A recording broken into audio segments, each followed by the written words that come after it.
Our second romantic two for tonight dish is one of my personal favorites. It is a poached beef tenderloin.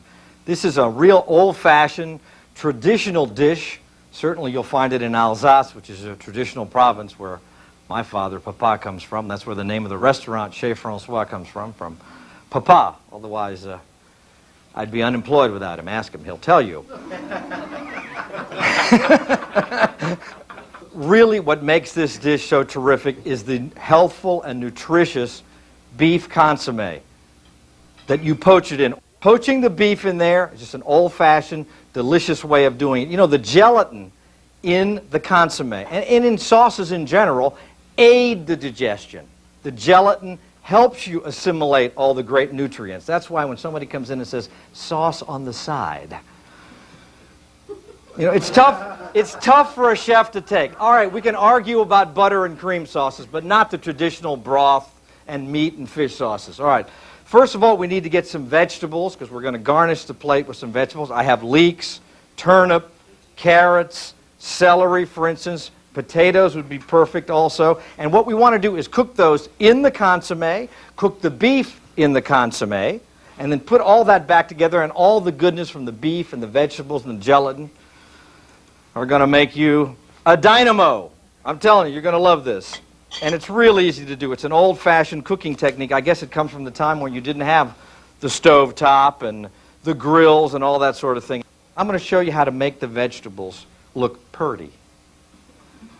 Here we've turned them a bit, tourner en français, which we do in the kitchen. We spend lots of time taking, for instance, carrots or potatoes and making them in sort of in a diamond shape, like this.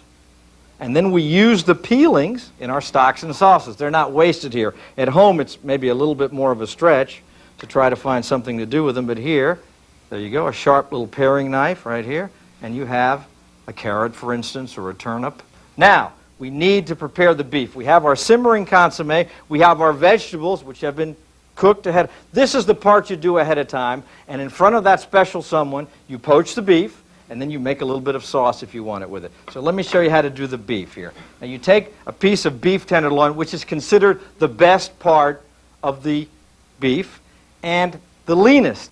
You take a length of twine, a little kitchen twine, and you tie up the beef. Tie it at all. Why do you have to tie it at all? Very good question. You preferably do not want the beef touching the sides or the bottom of the pot, because it would cook faster, be in contact with the metal. And you want it to cook evenly throughout, so you suspend it. Plus, it's a good chance to tie something up.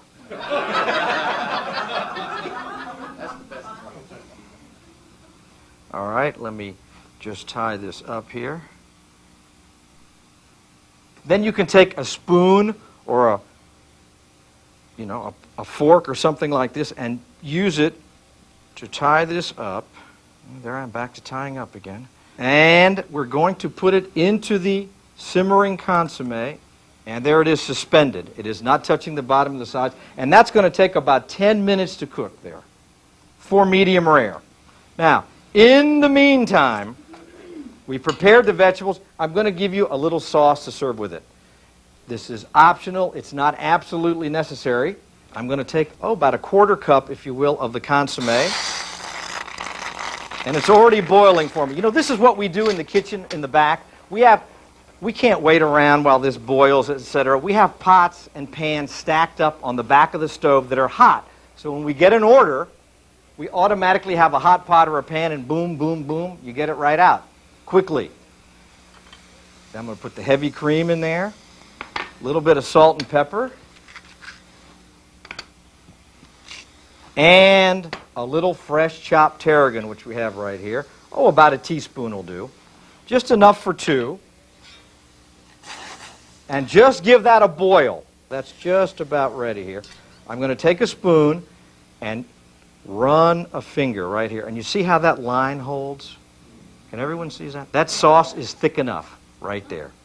Just took a couple of minutes, especially if you've preheated your pot. So we're going to take our pre-poached vegetables. How are you going to heat this back up? You could put them right in with the beef, right, and take a slotted spoon and take them back out so they're hot. I'm going to arrange these on a plate. all these vegetables have different cooking times.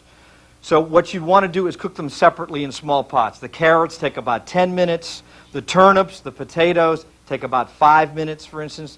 The leeks also take about 5 minutes. And some of them, just depending on which ones you're using, are different cooking times. And you want to keep them a little crunchy, a little al dente. No, I like that. So cook them separately and then just put them back into the simmering consommé when you're ready to heat them back up. How do you make the consommé? Well, it's actually very easy. You take your bones, your beef bones, especially marrow bones, put them in a pot, always cold water and vegetables, and bring them to a boil, and you simmer them for about an hour or two.